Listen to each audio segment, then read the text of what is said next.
This video illustrates how to install Microsoft SQL Server 2016 in Windows 10. In Blackboard, go to the Coursework section, then go to Module 1. Scroll down until you find the link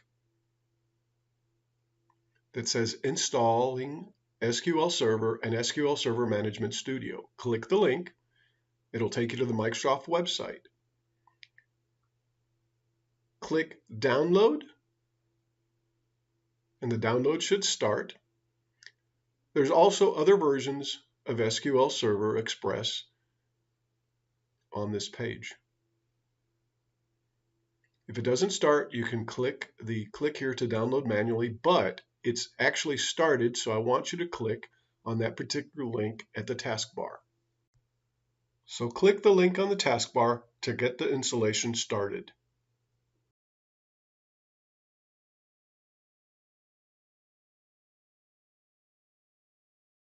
You'll want to click on the basic installation to get it going. Read the licensing agreement, then click Accept in the lower right-hand corner.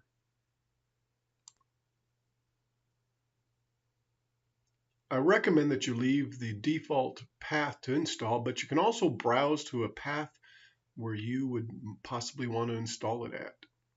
Click Install. The installation process took roughly about 15 minutes on the computer I was using, and it might vary on yours depending on the resources that you have. I'm skipping ahead so that you don't have to wait the 15 minutes. So here we go.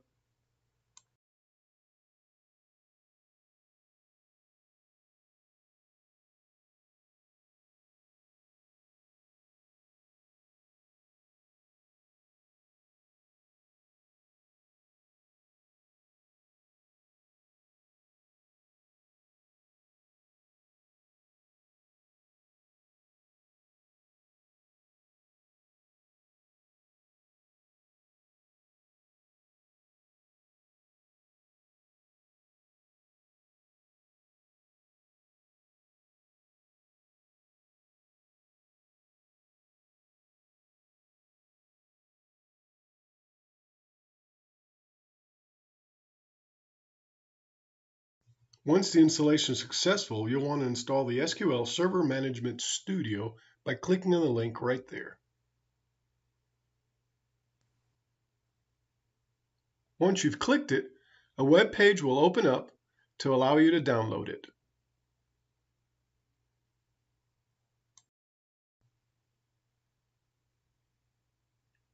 From this page, you'll be able to download the most current and generally available SSMS, which is right there at the top.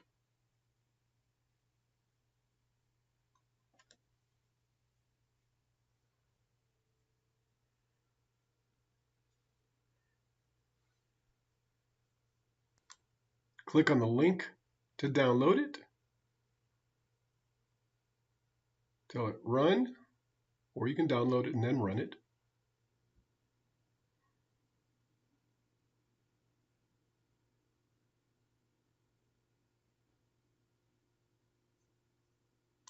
Again, I'm going to fast forward and it'll probably take you longer to download it than this.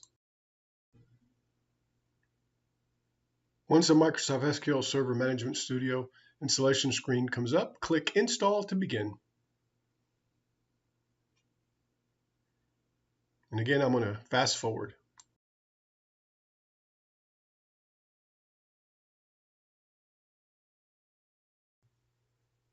Once you get to this screen, you'll have to restart in order to complete this setup.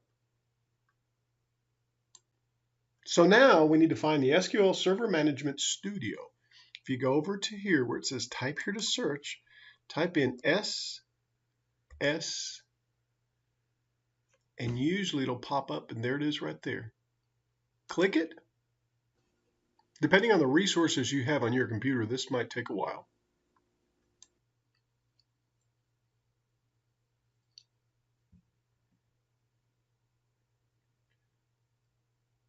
The Connect to Server window pops up. Notice that the server name or instance is shown right there. If it wasn't there, if it was blank, or I wanted to pick another one, we could take and drill down with this down arrow, click on Browse for More, then expand the database engine, and there it is right there.